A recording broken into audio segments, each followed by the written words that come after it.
নমস্কার। লোকনাথ বাবু অমৃত কথা চ্যানেলে সকল দর্শক ও শ্রোতা বন্ধুদের জানাই স্বাগত। চলুন আজকে আমরা কামাখ্যা মা সম্পর্কে কিছু জেনে নেওয়া যাক। ভিডিওটি শুরু করার আগে আমার চ্যানেলে যারা নতুন তারা প্লিজ চ্যানেলটিকে সাবস্ক্রাইব করে পাশে থাকবেন। চলুন ভিডিওটি শুরু করা যাক।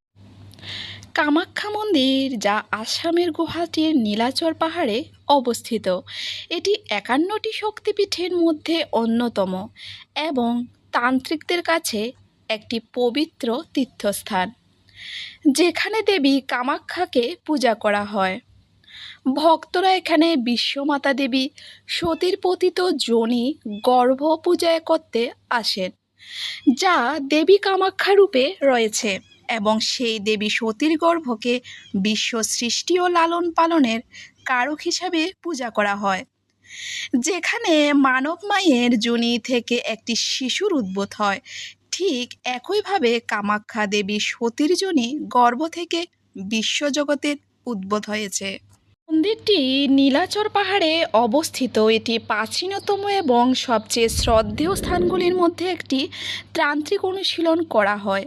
মাতৃদেবী কামাখ্যার নামে এর নামকরণ করা হয়েছে। সনাতন ধর্ম অনুসারে কামাখ্যা মন্দিরটি তৈরি হয়েছিল যখন হিন্দু দেবী পার্বতী ভগবান শিবকে তার জন্য একটি মন্দির নির্মাণ করতে বলেছিলেন, যাতে তিনি শান্তিতে ধ্যান করতে পারেন যতক্ষণ না তিনি নিজের জন্য উপযুক্ত স্বামী খুঁজে না পান। এই স্থানটি খুঁজে পাওয়া গিয়েছিল যেখানে প্রতি বছর দেবীর ঋতুকে সম্মান জানাতে অম্বুবাচী মেলা অনুষ্ঠিত হয়। কামাখ্যা মন্দিরের কাঠামো অষ্টম বা নবম শতাব্দীর, তবে তারপর থেকে এটি বহুবার পুনর্নির্মিত হয়েছে। এর চূড়ান্ত শঙ্কর শৈলীকে নীলাচল বলা হয়। এটি শাক্ত সিন্ধু ঐতিহ্যের 51টি পীঠের মধ্যে একটি। ব্রিটিশ ঐতিহাসিক শাসনের আগে খুব কম লোকই কামাখ্যা মন্দির সম্পর্কে জানত। 19 শতকের উপনিবেশিক শাসনামলে এটি বাঙালি শাক্ত হিন্দুদের জন্য একটি গুরুত্বপূর্ণ তীর্থস্থান হয়ে ওঠে। এই 3টি বিশেষ পর্যায়ে পূজা করতে হয়। কিছু লোক মনে করেন যে কামাখ্যা মন্দিরে পুজোর সময় সাথে সাথে 3টি পর্যায়ে পরিবর্তিত হয়েছে: শ্লেষদের অধীনে যোনি, প্লালদের অধীনে যোগিনী এবং কুশদের অধীনে মহাবিদ্যা।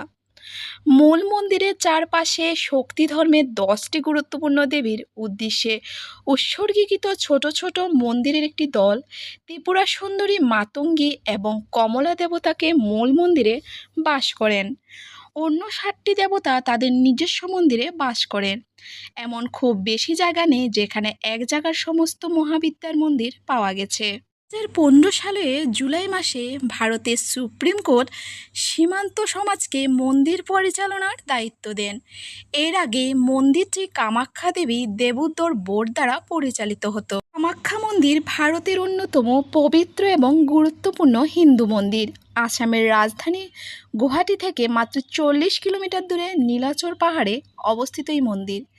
কামাখ্যা মন্দিরের পিছনে একটি গল্প রয়েছে যা সতীর যোনির সাথে সম্পর্কিত, যিনি আত্মবলিদানের পর এখানে পড়েছিলেন। মন্দিরটি যোনিস্থান নামে পরিচিত। এটি আসামের অন্যতম পবিত্র স্থান এবং হাজার হাজার বছর ধরে এটি একটি তীর্থক্ষেত্র। কামাখ্যা মন্দিরের পিছনে রয়েছে অনেক গল্প। জানতে হলে নেক্সট ভিডিও চোখ